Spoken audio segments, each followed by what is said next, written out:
ఉన్న పెద్దలు మా అన్న ఏనుగు నరసింహారెడ్డి గారు ఆవిష్కర్త కవి, ఈ గస్సాలనే మసాలా నూరిన ఆనందాచారి గారు, తెలంగాణ సాహిత్య అకాడమీ కార్యదర్శి శ్రీ నమ్మద్ బాలాచారి గారు, సభాధ్యక్షత వహిస్తున్నటువంటి అంతోష్ కృష్ణమోహన్ గారు, కవి విద్యావేత్త మోవా శ్రీనివాసరావు గారు, నస్రీన్ ఖాన్ గారు, చక్రవర్తి గారు, పక్క పరిమి చరణ్. ఇందకటి వరకు అటు చూస్తే రాజా హుస్సేన్, ఇటు తల తిప్పితే జగన్ రెడ్డి, కందుకూరు శ్రీరాములు, అటు పోతే చంద్రమోహన్, కోయి కోటేశ్వరరావు, ఇప్పుడు దేవి గారు, నారేశ్వర శంకరం గారు, ఇతర పెద్దలందరూ వచ్చారు. ఆనందాచారి నాకు మిత్రుడే,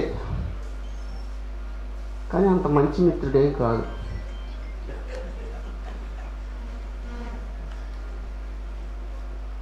నా జీవితాన్ని ఒక రకంగా శపించిన వాడు. అదేమిటో తర్వాత ఎప్పుడో మీకు తెలుస్తుంది. ఇందాక ఏనుగు నరసింహారెడ్డి గారు చాలా చక్కగా మాట్లాడారు. నిజానికి పెద్దలు మాట్లాడినటువంటి మాటలన్నీ వాటి తర్వాత నేనేమి మాట్లాడక్కర్లేదు. ఇవాళ నేను ఈ వేదిక మీద కనపడకపోతే ఆయనకి నాకు జీవితంలో చాలా పెద్ద దెబ్బలాట్లే జరిగేది.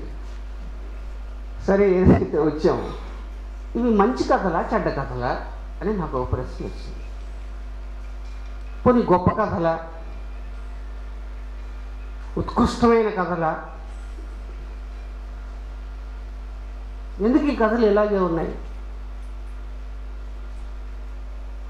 ఇవెందుకు గొప్పవి కాలేకపోయాయి? రేపటి నుంచి ఈ పుస్తకం మీద సమీక్ష వస్తే ఏదో ఒక రకమైన కథలు, ఈయన కాఫ్కా కాదు, కాము కాదు, బోర్జెస్ కాదు, ఇంకెవడో కాదు, ఇంకా టాల్స్టాయ్ కాదు, ఉంటాయి కదా పేర్లన్నీ. మరి ఎవరైనా సరళంగా ఆనందాచారి అంతే కదా. ఆనందాచారి లాంటి కథలే రాస్తారు. ఆనందాచారి ఏ సమాజంలో ఉన్నాడో అటువంటి సమాజం గురించి రాస్తాడు. ఈ కథలు చెడ్డవి కాదు, మంచివి కాదు. ఈ సమాజం చెడ్డది, ఈ సమాజం దుర్మార్గమైంది కాబట్టి ఈ పాత్రలు ఇలా ఉన్నాయి. అంతే కదన్నా.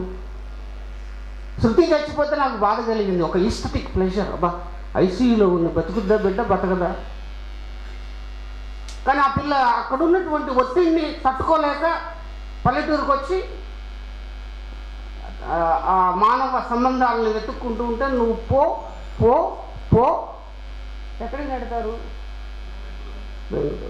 బెంగళూరు కాకపోతే ఇంకో చోటికి. మనం ఏం చెప్పుకుంటున్నాం?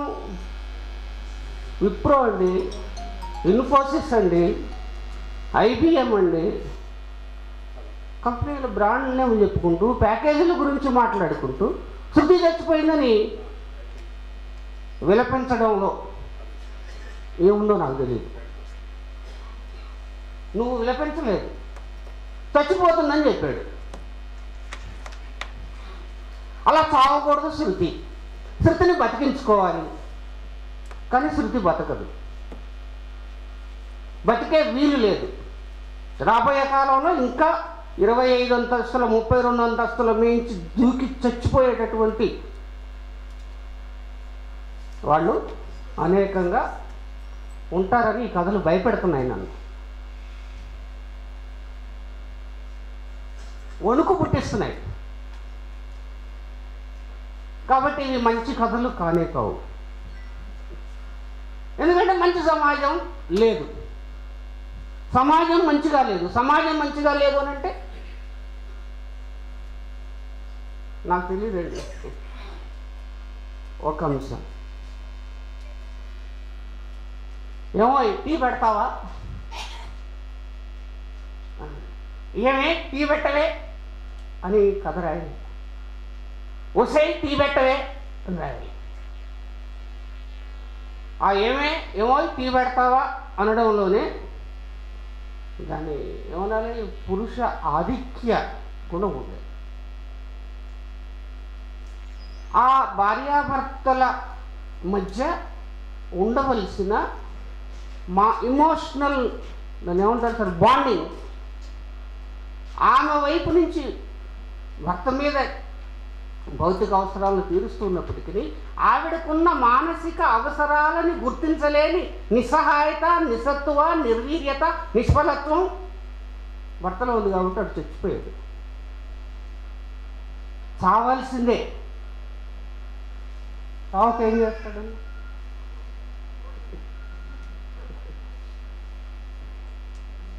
చంపేశాడు అని అంటాను నేను. ఎంతమందిని చంపుతావయ్యా నువ్వు? చెప్తోడు. ఇందాక మా బాలాచారి గారు కూడా ఖచ్చితంగా నేను ఏ లైన్లో అయితే చెత్త ఎక్కడి నుంచి వచ్చిందండి? మనమే చెత్తను సృష్టించిన, సంపదలు సృష్టించిన. కిటికీల్లోంచి, గోడల మించి, ప్లాస్టిక్ కవర్లలోంచి అవతలేసేది ఉన్నాం, ఇంకేమన్నా నిందించేది. పైగా కార్పొరేట్ ఆసుపత్రులు ఇంత దూశాడు, అంత దూశాడు, ఆ నా కొడుకు ఈనాడు కొడుకుని బద్దలు కొట్టేది. మంచి కథలా చెడ్డ కథలా ఇది? రేపొద్దున సాహిత్యంలో ఈయన మంచి కథలు రాయడంలో అంతగా సఫలం కాలేదేమోనని సన్నాయి నొక్కులు నొక్కుతారు. వీటిలోంచి అభ్యంతరాలు లేవదీస్తారు. ఎందుకంటే శిల్పవాదం అనేది మనకు అవుతుంది. మహత్తరమైన మార్మికవాదాలు ఉన్నాయి. నేను చెప్పాను కదా, ఆయన ఆల్బర్ట్ కాము కాదు, కాఫ్కా కాదు. అట్లాంటి స్టోరీస్ అవసరమే. కానీ నేను చెప్పదలుచుకున్నది ఏమిటంటే, వ్యాపార రచయితకు, సామాజిక దృక్పథం ఉన్న రచయితకు ఖచ్చితంగా తాను ఎవరి కోసం ఈ కథలు రాస్తూ ఉన్నాడో తెలుసు. ఆనందాచారి ఇంతకంటే ఈ కథల్ని మహోత్కృష్టంగా తీర్చిదిద్దగలిగి ఉండి కూడా అక్కడనే స్టంటెడ్ గ్రోత్ లాగా ఆ కథలను ఎందుకు ఇచ్చాడంటే తన పాఠకులు ఎవరో తనకు తెలుసు. కాబట్టి రచయితకి శక్తి లేకపోవడము, శిల్పదృష్టి లేకపోవడము, పెన్ను తిరగకపోవడము, మెలికలు తిరగాలి పెన్ను మన కథలు రాస్తే. ట్విస్టులు ఉండాలి. చాలా సాదాసీదాగా చెప్పాడు. నాకైతే ఈ కథలు నచ్చాయి. ఇవి గొప్ప కథలా, మంచి కథలా? ఈ సమాజం గొప్ప సమాజమా, నీచమైన సమాజమా? పోనీ నేను మంచివాడినా, చెడ్డవాడినా? ఈ ప్రశ్నలు అన్ని కథల్లో ఉన్నాయి. కరుణించలేదు. ఎవరు కరుణించలేదు? భార్య కరుణించలేదు. ఎవరిని కరుణించలేదు? మోహన్ రావుని కరుణించలేదు.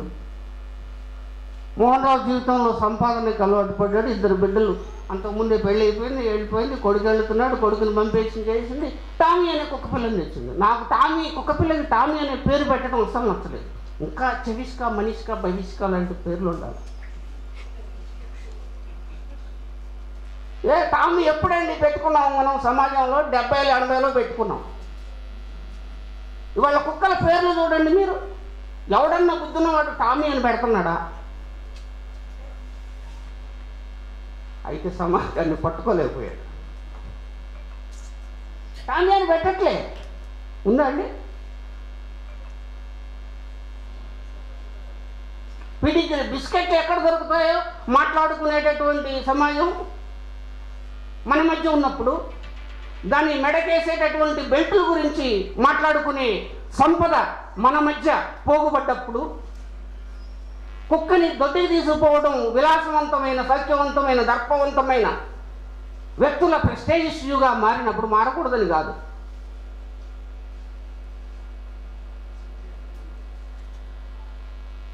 ఏం సార్ తప్పు మాట్లాడితే ఏమనుకోగలరు?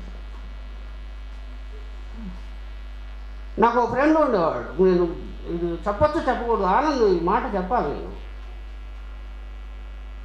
1990లో నేను సిద్ధారెడ్డి కాలేజీలో పనిచేసేటప్పుడు నాకు చిన్న బుడ్డ సైకిల్ ఉండేది. అందరూ స్కూటర్ కొనలేదా సార్? స్కూటర్ కొనలేదు సార్. సరే చచ్చి చెడి ఏదో ఉద్యోగం చేసాం, స్కూటర్ కొన్నాం. 27 ఏళ్ళు 25 ఏళ్ళు. ఇప్పుడు కారు ఎప్పుడు కొంటున్నాను? నా బతుక్కి కారు అవసరం లేదు. నాకు కారు లేకపోతే నీకు న్యూనత ఏమిటి స్వామి? అంటే కారున్న క్లబ్బులో చేరవలసినటువంటి వాడిని నేను. బకెట్ సీట్ గురించి, దాని ఆన్ రోడ్డు ప్రైస్ గురించి, దాని స్టీరింగ్ గురించి మాట్లాడుకోవాలంటే ఒక ఇది ఉండాలి కదా. ఉండాలా వద్దా సార్? అంటే స్టేటస్ అనేది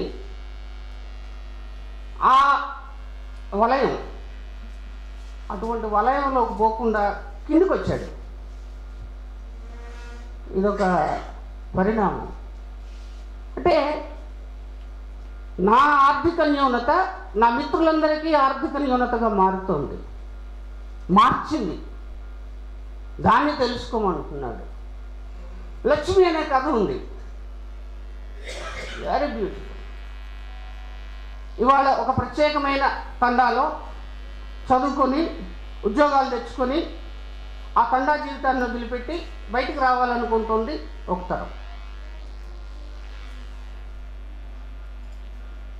దానికి 2 పాత్రలు తీసుకున్నాడు. ఆ మాటలు వినిపిస్తాను మీకు, నేను ఇంకేం చెప్పను, దాన్ని అది చెప్పి వదిలేస్తాను.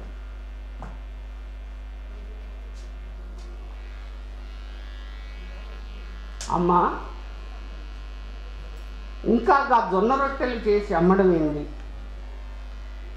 ఈ పల్లెల్లో చాకరీ చేస్తూ ఉండటం వద్దు. నేను బ్యాంకు మేనేజర్ను, కోడలు బీటెక్ ఇంజనీరు, మాకు నామోషిగా ఉంటుంది, వద్దని చెప్తున్నాగా.